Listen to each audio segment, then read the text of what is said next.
So we're going to be reading 5 chapters, but in this video it's just going to be 1. And then you can click the next video in this playlist for the next ones. So the first one we're going to do from This Explains Everything is going to be the Precession of the Simulacra. The Simulacra by Douglas Rushkoff, media analyst, documentary writer, author, Life Inc., How Corporatism Conquered the World and How We Can Take It Back. Having discovered much too late in life that the many things I had taken for granted as pre-existing conditions of the universe were, in fact, creations and ideas of people, I found French sociologist and philosopher Jean Baudrillard's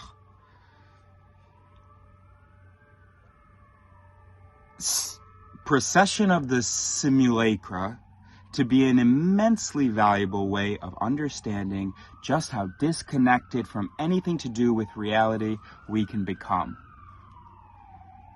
The main idea is that there's the real world, there's the maps we use to describe that world, and then there's all this other activity that occurs on the map, sometimes with little regard for the territory it's supposed to represent. There's the real world, there's the representation of the world, and there's the mistaking of the simulation for reality. This idea came back into vogue when virtual reality was hitting the scene. Writers evoked Baudrillard as if we needed to be warned about escaping into our virtual worlds and leaving the brick and mortar, flesh and blood one behind. But I never saw computer simulations as so very dangerous. If anything, the obvious fakeness of computer simulations, from arcade games to Facebook, not only kept us aware of their simulated nature, but called into question the reality of everything else.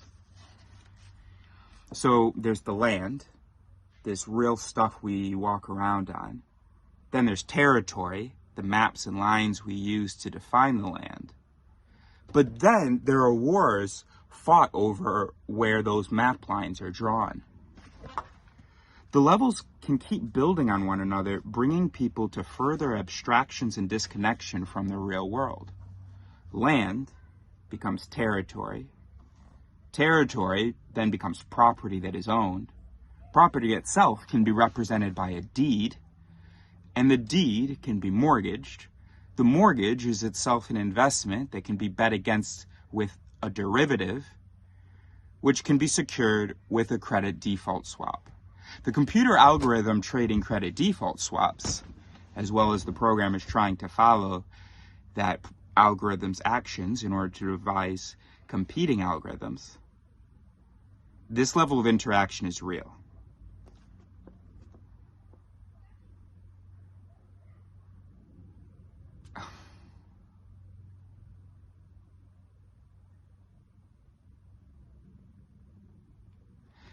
I don't understand that sentence, like what the main verb is. And financially speaking, it has more influence over who gets to live in your house than almost any other factor. A credit default swap crisis can bankrupt a nation as big as the United States without changing anything about the real land it refers to. Or take money. There's the thing of value, the labor, the chicken, the shoe. Then there's the thing we use to represent value, say gold, grain receipts, or gold certificates. But once we're accustomed to using those receipts and notes as the equivalent of a thing with value, we can go one step further. The Federal Reserve note, or fiat currency, which has no connection to gold, grain, or the labor, the chickens, the shoes. 3 main steps. There's value, the representation of value, and then the disconnection from what has value. But that last disconnection is the important one, the sad one in many respects, because that's the moment we forget where things came from, when we forget what they represent. The simulation is put forth as reality. The invented landscape is naturalized and then mistaken for nature. And that is when we become particularly vulnerable to illusion, abuse, and fantasy. Because once we're living in a world of created symbols and simulations, whoever has control of the map has control of our reality. And I read that chapter, I think it was yesterday, and it was just after having talked about something like this in a video. I had talked about how the things that we consider maybe as moral red flags, we consider them actually transgressions. The things that are meant to just be programmed as like red flags, like indications of possible transgression, things that coincide with transgression. We don't know whether it's coinciding in this case, but there is an association in our minds of when this act, this amoral act, has coincided with an immoral or unacceptable act. And then what we start doing is responding to the indicator, to the potential indicator, as though it's the actual transgression. And that's because, simply put, the brain is super simple.